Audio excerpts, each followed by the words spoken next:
मांगे पूरी करो, हमारी मांगे पूरी करो, 3 साल से रुकी तनख्वाह को वापस करो। आज हम इसलिए प्रोटेस्ट कर रहे हैं कि हमारे डिपार्टमेंट के कैजुअल और सीजनल लेबर्स को पिछले 3 साल की वेजेस लगातार बकायद हैं और गवर्नमेंट ने हमारे को 2016 में 6 महीने तनख्वाह ज़रूर डाली है, छोड़ी है, मगर वो बकाया जात थी 2014 और 15 की। उससे हमें लगातार 15 से लगातार 2017 तक हमें लगातार कंप्लीट तनख्वाह बंद रहा है।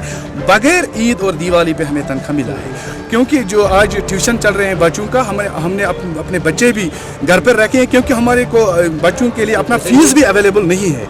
इसलिए हम आपकी वसादत से गवर्नमेंट और कंसर्न डिपार्टमेंट तक ये पहुँचाना चाहते हैं कि हम गरीब आदमी को मद्देनज़र रख कर हम को गरीब परवरिश करें।